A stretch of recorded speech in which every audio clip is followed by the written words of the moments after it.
All right, so I'm going to present PowerPoint and give you a little information about the class. So this is Ceramics B. Hopefully you are all in the right spot and you passed Ceramics A, so you're ready to go for B. I'm going to give you a little overview of the class. I'm going to talk about what projects we're going to do, and then you'll actually start a project today. You will be working with clay today. You at home too, you'll be working with clay too. So the whole purpose of this class is to expand on what you learned in Ceramics A and to expand that knowledge into more complex forms, more complex design techniques. And we're even going to be doing an outdoor firing when the weather gets nicer, and going to be doing some really flashy, fun stuff with that. It's also going to be an opportunity for you to flex your creative muscles and really kind of take it to the next level creatively, to give you a little bit more freedom and flexibility to do so. If you feel like a little bit nervous about the idea of being more creative, I'm also going to give you the tools to just do more complex forms, and you don't have to worry so much about building your creativity into it. It's really whatever you put into it is what you're going to get out of it. Oh, sorry, Blue, I didn't notice. Do you have a device that you could use for the Google Meet? Can maybe, Megan, would you mind kind of tilting your computer screen then so Blue can see too? Thank you so much. All right, so the projects we're going to do first, I'm sure that's what everybody cares about the most. The very first thing that we're going to do is a very small, short project. In fact, I think we're going to start it tomorrow and maybe finish it on Monday. We're going to make a wind chime. So you're going to be making small little tiles and then adding a decoration to those tiles, and then we're going to glaze them and hang them up so that you can hang it in your house and have the nice little wind chimey noise as this white noise in your background of your house. So that's our first project, and we're really going to use it to try out some different design techniques. You're going to be making your own tools. Even though those of you who are here in person have access to the clay tools, you're still going to be making your own tools, and people who are at home, you're going to be making your own tools to make different designs on the tiles, and then that's going to be what becomes your wind chime. Next project we're going to make is a plate. So this is actually a plate you could eat off of, and you can decide if you want it to be like a sushi plate that would have a little container for your soy sauce, or a chips and salsa plate where you can have your salsa and your chips there. Or if you just want it to be a standard dinner plate or dessert plate or salad plate, that's fine too. And we're going to use a technique called paper masking on that plate. So we're going to be adding a design with paper, painting over it with Engobe, which you probably remember from Ceramics A. That's the colored clay slip. And then we're going to peel the paper off, which is so satisfying to do. And you'll get these really nice, crisp designs from the paper masking on your plate. The third project we're going to do is a mug, and it's going to be a creature mug. So you're going to pick whatever creature you want, and we're going to make that little creature down at the bottom of your mug, so when you finish drinking your coffee or finish drinking your hot cocoa, that little creature is peeking out at you from the bottom of your mug, and it can be any creature you want. Next project we're going to do is a box project or a lidded jar project. This could be something that you store your jewelry in, your pocket change. This could be something that could be an incense holder. If we poked holes in it, the smoke could come out through those holes of the incense holder. It could be a candle holder that light could shine out of. So there's lots of different purposes for this box. And this box is, hey, good morning, is going to be done with a special kind of clay. Thank you. Thank you, thank you. And it's going to be done with a kind of clay called raku clay. So if you look on the screen now, this is raku clay and raku glaze, and we fire raku outside. So see this kiln right here in the corner of the room? We're going to bring that kiln outside. I'm going to stick a flamethrower inside that kiln to heat it up. I'm going to bring my propane tank from my grill at home, and we're going to fire that kiln outside until the pots are glowing hot, like the picture on the right. Then we're going to take these enormous tongs, pull them out of the glowing kiln, put them into barrels full of sawdust, which will immediately ignite and light on fire. And then we're going to slam the lid of that garbage can on tight so that the air is burned up, the oxygen is burned up inside that canister. And the glaze effect, you can see in the middle picture there, the glazes, because there's a lot of copper in raku glazes. The glazes get all metallic-y and rainbowy and really, really flashy, and you can't achieve those effects any other way. So you are really lucky in that you're taking Ceramics B in the spring. My Ceramics B class last trimester, they didn't get to do this because they were in the winter. It would have been too cold to go outside and raku fire. So you're going to get to do this for your box project if you wish. And we'll do this This special raku firing, we'll do it on a Friday afternoon. So it'll be encouraged for you to come back and be part of this raku firing on a Friday afternoon. I have to do it on a Friday because kids who are at home, you are welcome to come back and do this too, but I can only do that on a Friday.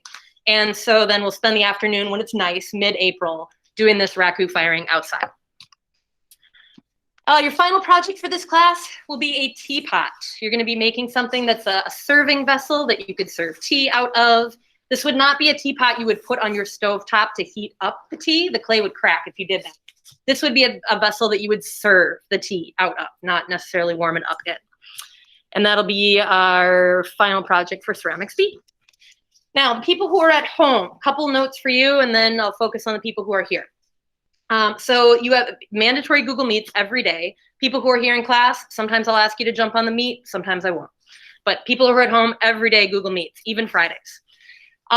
People who are at home, you need a swag bag. And I think there's only one of you that still has to pick up that clay bag. So make sure you get that today or tomorrow if you can. It's outside my door of my room.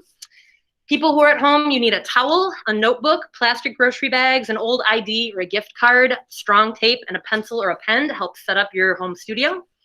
You need to work every day. You're going to submit a progress picture of your work every day. And people who are here in person, you're going to be submitting daily photos too. It's just that you're going to submit them while you're here. So those daily progress pictures for everybody, people who are at home and here, those are going to be due by 3 p.m. So you're going to be able to have it turned in and done before you leave school today. And people who are at home, you just have to make sure you do the schoolwork by 3 p.m. This is different than how I did it earlier this year. I had to do it midnight. But what I found was that if kids had till midnight to do their assignments, they would just put it off and they'd say, oh, I've got time. Oh, I've got time. And then they would forget by the time midnight rolled around. So 3 p.m. is when assignments are due now. Your projects will be turned in by filming a 360-degree video of them because people who are at home, I can't see your work in person. But even those of you who are here, you're going to be filming videos and submitting a video of your work as well. And honestly, it's to your benefit to do that because I am so much more lenient on grading something on a video than I would be if I was grading it in person. Because your project, one of the things I try to have you do is make your work light. And in a video, I can't tell if it's light or not. So I just assume that it's lightweight. If in person, I pick up your work and it weighs 100 pounds, that's going to affect your grade. It's going to bring your grade down. So it really is to your benefit to have your have the grade come from a video, and that way it's equitable with the kids who are at home too. So you will be recording videos of your work here in class. And then people who are at home as well as people who are here, you'll be able to fire, glaze, and keep anything that you want. You don't have to keep anything. You don't have to fire or glaze anything. It's not part of your grade. Simply making the work and submitting the video is where your grade comes from. The glazing and firing is like icing on the cake extra. All right, people who are at home, this is what your home studio should look like. There's a piece of canvas inside your bag. You're going to tape that down to your workspace. Your workspace should be an out-of-the-way spot, not your kitchen table, not somewhere where people are going to bump your work, somewhere where you can just leave it set up for a long period of time.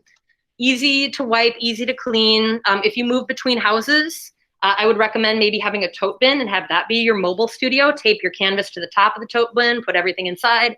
That way you can take it from place to place if you move around from week to week. All right.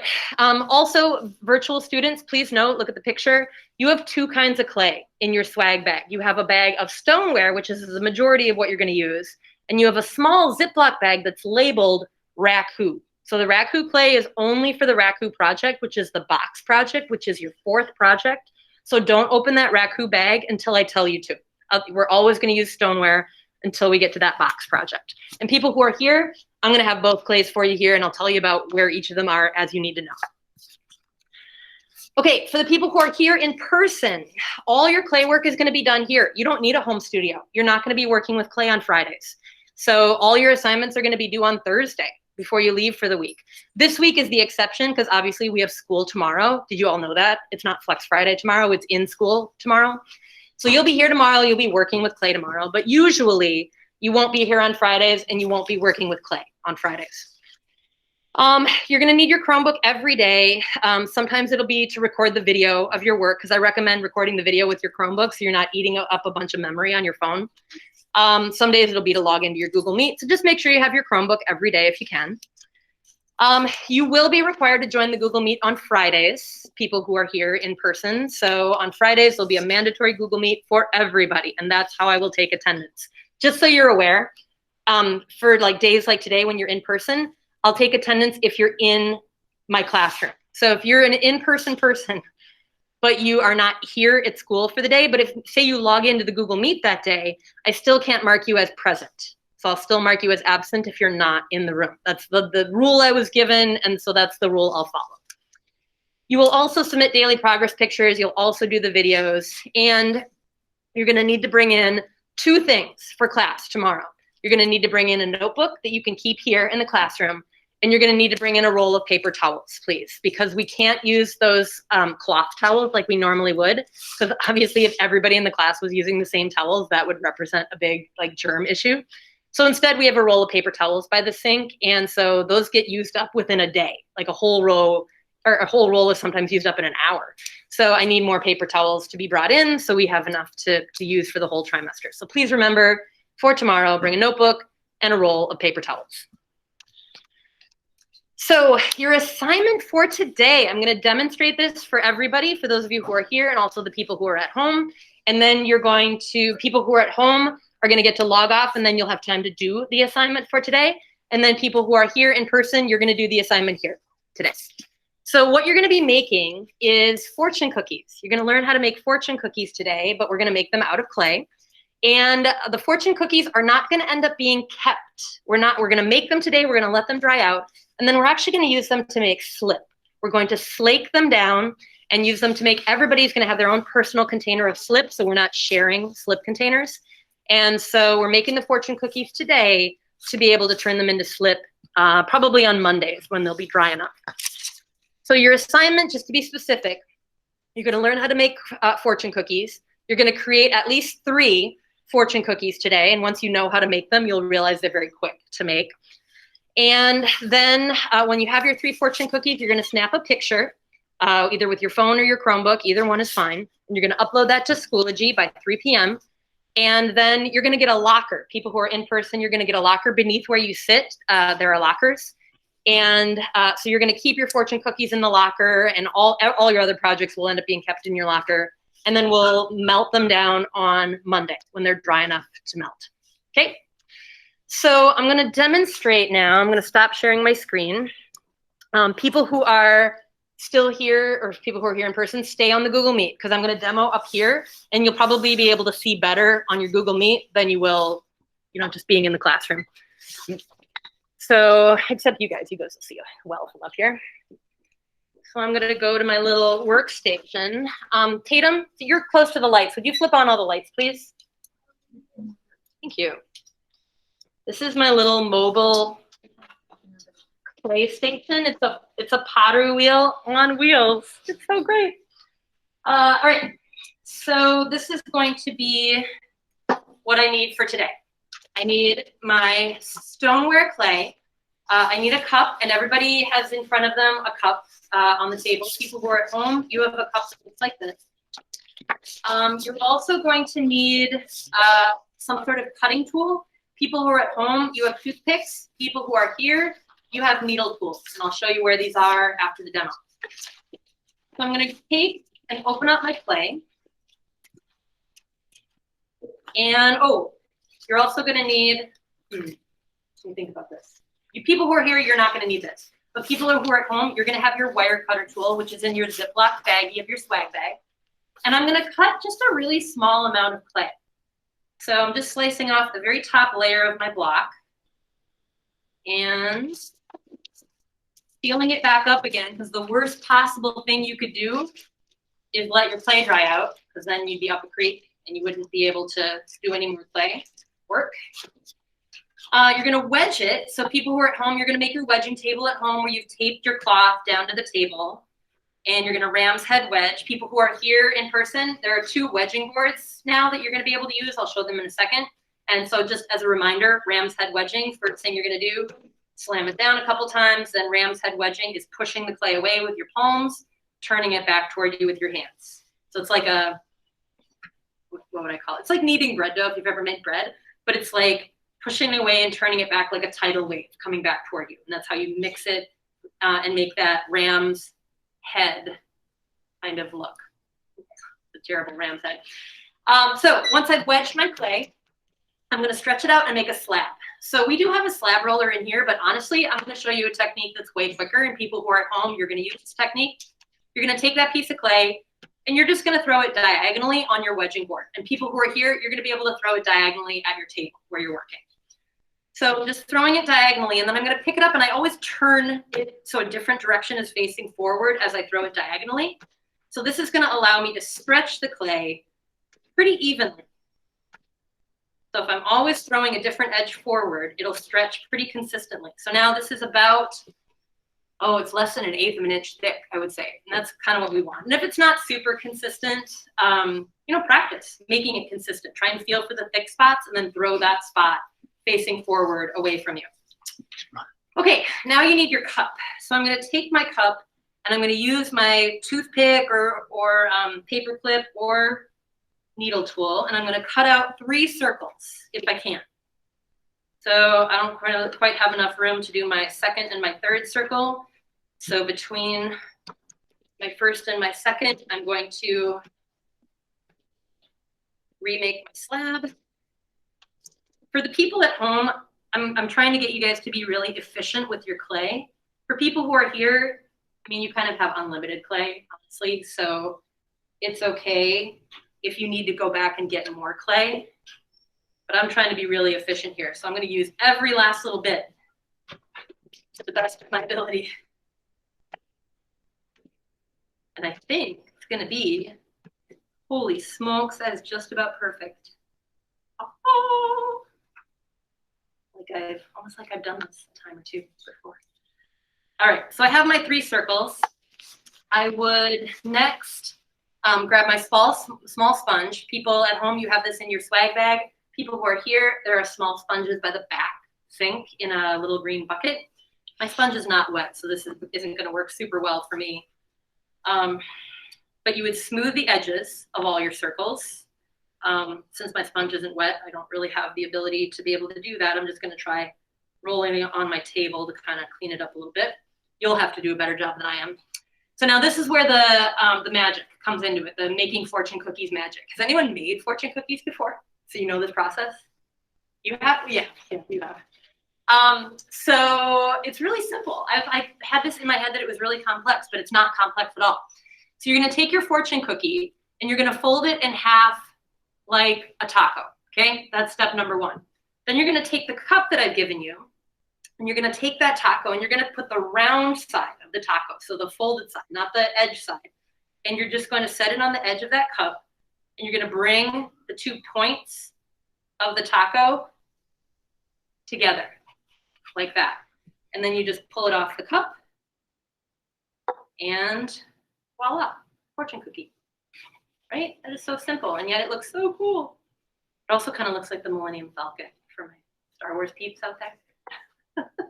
All right, so I'm gonna make another taco, and then so mine's starting to rip right here, but honestly, it's okay if it you know, isn't perfect, because in the end, these are gonna get melted down to make your slip anyway.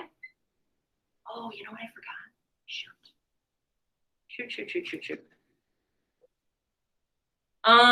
You know what? Forget about it. We won't do it. I was going to have you write a wish inside each fortune cookie. And then when the wish melts, or when the fortune cookie melts on Monday, when we make these into slip, that would be like your wish going into the air and like manifesting that wish. That might be a little bit too touchy-feely for some people. So if you want to write a wish, carve a wish inside there, that would be great. If you don't, since I forgot to mention it, that's fine. You don't have to do it. I'm a person that likes symbolism and likes those little like acts of faith. But if you don't want to do that, that's fine. So here's my third fortune cookie. I'm making my taco. I'm folding it. If you end up wanting to keep one of your fortune cookies and you want to fire it and glaze it and actually take it home with you, you could totally make a 4th one. And then we could fire the best one out of your 3. But for the purposes of this assignment, and because these are going to need to make enough slip for you to use for the whole trimester, you need at least 3 that can be destroyed on Monday to melt down and make slip. So then your assignment for today would be to simply take a photo of those 3 fortune cookies that you've made Yours are going to look better than mine because you're going to have a wet sponge and you're going to smooth things up a little bit. But you're going to take a photo, and then these are simply going to go in your locker to be kept and allowed to dry out for the weekend. They would be too wet to melt down tomorrow, but by Monday they should be good to go. Then, of course, people who are at home as well as people who are here, any tools that you use, clean them off. People who are here, I'm going to show you where to put dirty tools so that they can be cleaned properly, but get as much clay off as you can. Sponge back, the cup that's at your table, wash that and put it back on your table. And then you clean your workspace each day. It's a good habit to get in the habit of.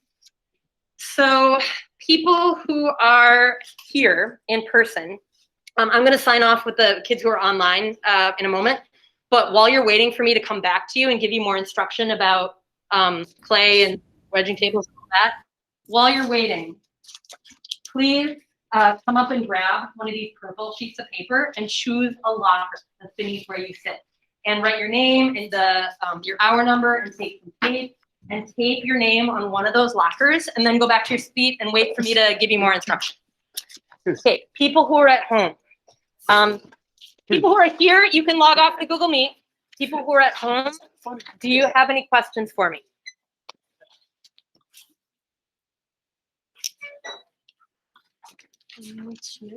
Yes.